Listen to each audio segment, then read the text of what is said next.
আর কয়েক মিনিটের মধ্যে আমরা অনুষ্ঠান শেষ করে দিয়ে কম্বল বিতরণ করে কমপ্লিট করে দেব। আমি বেশ কয়েকটি কথা বলবো, টাইম আমি নেব না অতটা। আপনারা অবগত আছেন আমাদের মানব সেবায় রক্তদান সিদেশনগরবাসীর সিদেশনগরের ছেলেদের নিজস্ব সংগঠন। এই সংগঠন 2021 থেকে কাজ করে আসছে দুস্থ, পিছিয়ে পড়া এবং মুমূর্ষ রোগীর মাধ্যমে। আমাদের কাজ 2021 থেকে চালু থাকলেও আমরা 2022-এ এসে আনুষ্ঠানিকভাবে সেটাকে পথ চলা শুরু করি। এই পথ চলাটা যখন আমরা শুরু করি আমাদের কাজটা এত সহজ ছিল না, কারণ আমরা যারা সিদেশনগরের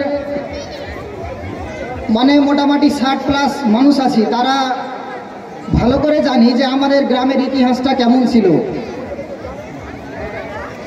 আমার তো মনে হয় না যে আমাদের আগে বা আরও একটা সংগঠন আছে পথের দিশা ফাউন্ডেশন বলে, সিদেশনগরে দুটি সংগঠন, মানব সেবায় রক্তদান একটা এবং পথের দিশা ফাউন্ডেশন, দুটো সংগঠন।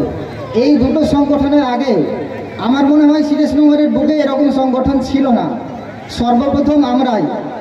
এবং আমরা এই সংগঠন যখন চালু করি তাতে আমাদের বিভিন্ন সমস্যার সম্মুখীন হতে হয় আমাদের, এবং এখনও পর্যন্ত কাজ করতে গিয়ে আমাদের অনেক সমস্যার সম্মুখীন হয়।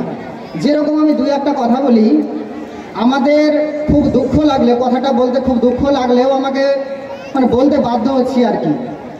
আমরা আমাদের গ্রামের হোক, গ্রামের বাইরে হোক, জেলার বাইরে হোক, আমাদেরকে যখন ফোন করে রক্তের জন্য যে আমার একটা রক্তের প্রয়োজন লালবাগ হসপিটালে বা বহরমপুর হসপিটালে, তখন আমরা জাত পাত, কোন গ্রামের বাসিন্দা, সে হিন্দু না মুসলিম, আমরা দেখি না এটা।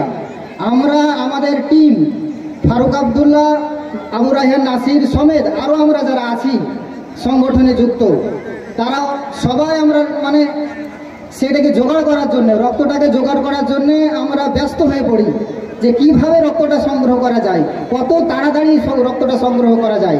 আপনারা জানেন রক্তটা কত এমার্জেন্সি সময় লাগে, আর এমার্জেন্সি কারো রক্ত লাগলে তার মাথার ব্রেন ঠিক থাকে না। আমাদের যাদের পরিবারে কোনো ব্যক্তির হয়তো রক্ত লেগেছে তারা বুঝতে পারবেন বিষয়টা কত সেন্সিটিভ। ডাক্তারবাবু যখন বলেন যে আপনার পেশেন্টের, আপনার মায়ের বা আপনার বোনের বা আপনার স্ত্রীর খুব রক্তের প্রয়োজন, না হলে হয়তো রোগীটাকে বাঁচানো যাবে না, এরকম পরিস্থিতিতে আপনাকে যখন কোনো ডাক্তার বলেন, তখন আপনার মন মানসিকতা ঠিক থাকে না যে কিভাবে কত তাড়াতাড়ি কার কাছ থেকে আমরা রক্তটা সংগ্রহ করতে পারবো। তো সেই রকমই আমাদের কাছে যখন ফোন আসে রক্তের জন্য, আমরা আমাদের টিম সমেত মোটামুটি আমরা 50+ সদস্য আছি, সবাই ফোনে যোগাযোগ করি যে কার কাছে রক্তটা পাবো, কোথায় পাবো। তো এইভাবে করে আমরা রক্ত সংগ্রহ করি।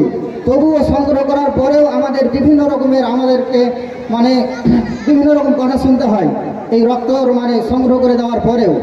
তো আশা করছি এই জিনিসটা আপনারা খেয়াল রাখবেন যে আমাদের মনোবলটাকে শক্ত করবেন, আমাদের মনোবল যাতে ভেঙে না যায়। সিদেশনগরের মাঠে এরকম সংগঠন প্রচুর হয়েছে, অনেক সংগঠন এই 4-5 বছরের মধ্যে বা 10 বছরের মধ্যে, কিন্তু কেউ টিকতে পারেনি। কিসের জন্যে? এই একমাত্র কারণের জন্যে, তাকে সাপোর্ট না করে তাকে কিভাবে নিজে টেনে নামানো যায় সেটাই আমরা চেষ্টা করেছি। একটা সংগঠনকে কিভাবে পশ্চিমবাংলার বুকে সিদেশনগরের মানুষের, সিদেশনগরের নামকে কিভাবে জেলা এবং জেলার বাইরে ছড়িয়ে দেওয়া যায়, এটা আমরা আপ্রাণ চেষ্টা চলে যাচ্ছি।